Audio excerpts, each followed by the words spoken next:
Philosophical deliberations. The consideration of the nature of the Supreme Absolute is known as Ontology. Contemplation on the nature of the creative God is known as Theology. The study of the nature of the world is Astronomy, Geology, Geography, and History. The study of the individual is Psychology, including Psychoanalysis. The study of the relationship between God and the world is Cosmology. A probe into the relationship between the world and the individual is Epistemology. The study of the relationship between individual and God is Religion. The study of the relationship between one individual and another individual is Sociology, which includes economics, ethics, and politics. Meditation is just total thinking. Now, what does this mean? Generally, when a person commences meditation, there is the initial attempt to concentrate the mind on one thought or a few thoughts as one would like to entertain, and at the same time, there is a simultaneous attempt of the mind to reject certain other thoughts which one considers as irrelevant, obstructive, or distracting. The question here is, how would the mind entertain some thought and reject some other thought without being simultaneously aware that the rejected thought also is existing somewhere?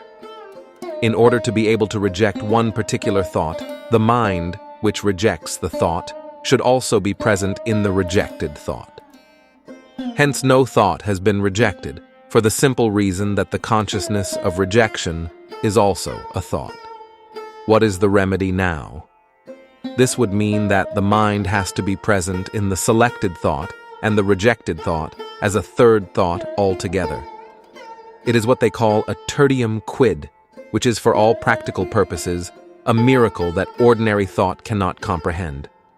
This third thought is the total thought referred to as an umpire between the chosen thought and the rejected thought. Meditation is not on either the chosen thought or the rejected thought, but the transcendent thought which rises above both the thoughts and yet is immanent in both. Now, another trouble may arise in spite of all this effort mentioned above. This so-called transcendent thought is also a thought, but whose thought is it? This transcendent thought, being also a thought, is to be contained in the mind, no doubt, but beware, in a wider mind than the mind, which brought about a division between the chosen thought and the rejected thought. This process should go on almost indefinitely until the absolute reconciliation is achieved.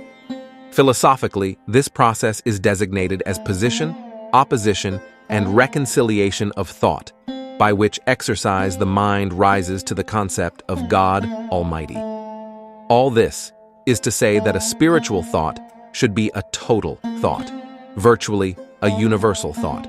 Swami Krishnananda.